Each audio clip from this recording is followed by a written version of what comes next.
Hey everybody, welcome back to Large Man Abroad. Let's have a chat. The layoffs that have been happening all over this country right now have been unprecedented. We can talk about how so many jobs were lost in the pandemic, but these aren't those times, and these layoffs are hitting every sector of our labor market. Specifically today, I want to talk about the federal workers and the layoffs that have been happening with that.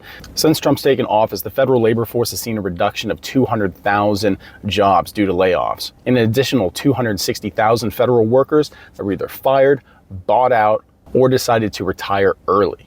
In March alone, the federal government saw 216,000 job cuts in total, which led all sectors of the labor market.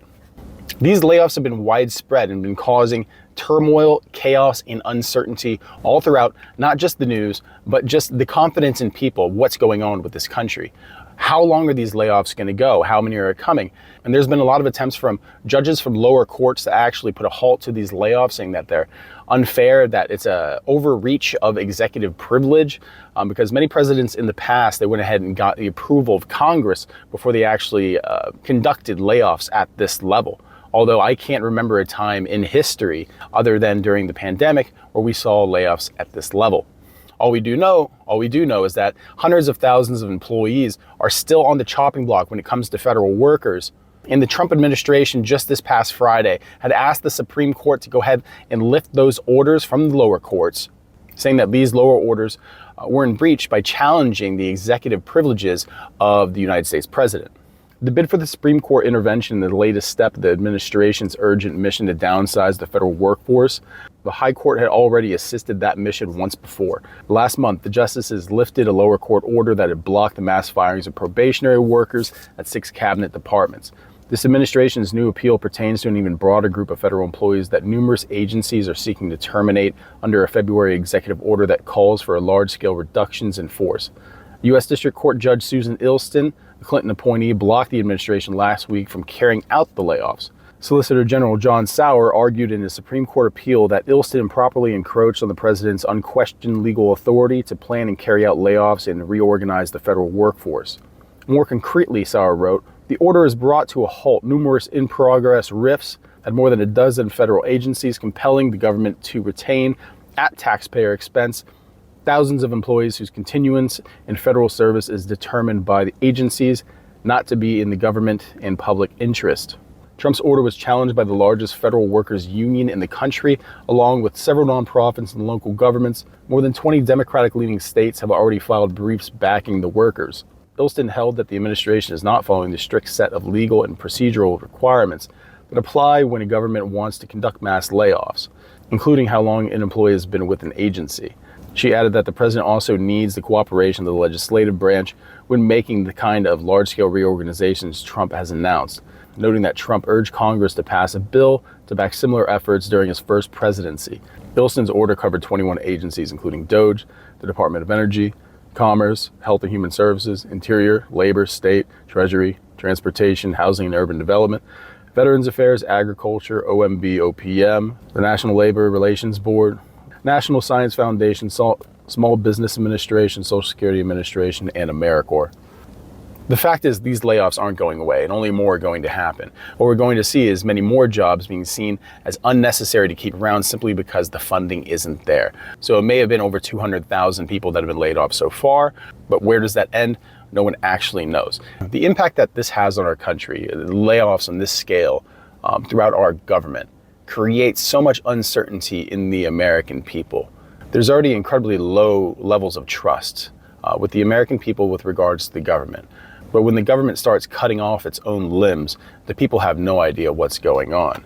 And with an economy still dealing with the tariffs and all the shortages and price hikes that are still to come, consumer confidence is an all-time low, and confidence in our nation is following. The fact is, America has seen millions of job cuts and layoffs in the past several months, and the unemployment data that we have in the United States is lagging. It's behind. So what that data is going to look like in the near future is going to cause chaos in the markets, and the sentiments are just going to drop.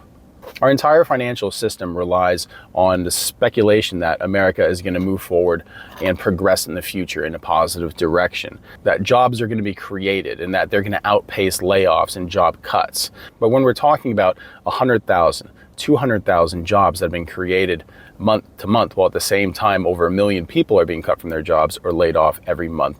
What does that tell us about the data that's going to be coming down the pipe? Because at these levels, if it carries on, we're going to see 5, 10, 15% of our country being laid off in the public and private sector in total. And when that many people are laid off and unemployed, the ripple effect of that is devastating. Nobody is going to be spending money because there's not going to be any money coming in to the household. Defaults will rise. People won't be able to pay off their rent. Mortgages will go to default. This is going to affect all sectors as spending is reduced drastically. And households in general who aren't even affected by the layoffs, seeing what's happening in the rest of the economy and the country, they're going to be tightening the belt as well. Like I said, we're already seeing consumer sentiment near record lows right now, and this is going to have a massive impact on our economy if this continues to carry on how it does. So we can talk about restructuring the federal government, and I believe that many people would agree that there are layoffs that need to happen in the federal government, of course. But at the same time, the manner in which this is done, the ruthlessness, the callousness of just getting rid of people wholesale without giving them a chance to get ready for the next employment is putting hundreds of thousands of people or possibly millions of people in the position where they don't know what they're walking into. And as we've said before on the channel, this is only going to create a more competitive job market because there's going to be so many more applicants looking for the same kind of administrative jobs. Those jobs aren't going to be there. And the jobs that are there aren't going to be paying enough to actually maintain lifestyle, even if that's a reduced lifestyle. This puts people in a position where they can only move down. There's no step forward. This is essentially punishing federal workers for simply doing a job. These are people who've devoted their lives to this country and to this government. And to many of these people, this is seen as an absolute betrayal. And is it wrong to see it that way? When you have the people who actually dedicate so much time in their lives to helping run this country, whether you see it as redundant or not, that is what they've done. So to cast them aside and throw them into unemployment is cold. It is callous. And like I said, this is something that we're only going to see more of. And as companies and corporations see this continue to happen, their confidence in the country and the market and its stability is also going to be reduced, which can only force them into going into a period of austerity.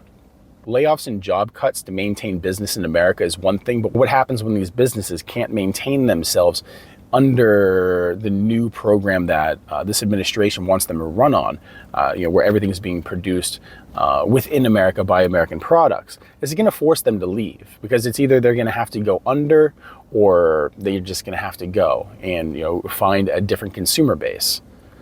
It's my hope that the Supreme Court will see the damage that this is doing to the population of America and to public sentiment towards this administration and towards our country in general, and not lift these injunctions that are being filed against this administration, because the manner in which these are happening right now need to be adjusted. If you're going to be laying people off, you have to give them the time that they need to actually make the transition, because like I said, the hard impact that it has on lives, the hard impact that it has on the economy, the hard impact that it has on our country, it can only be tolerated so much before it causes much more damage than really anyone anticipated. But that's all we have for today. Thank you for stopping by. If you're still here at this point, hey, like and subscribe.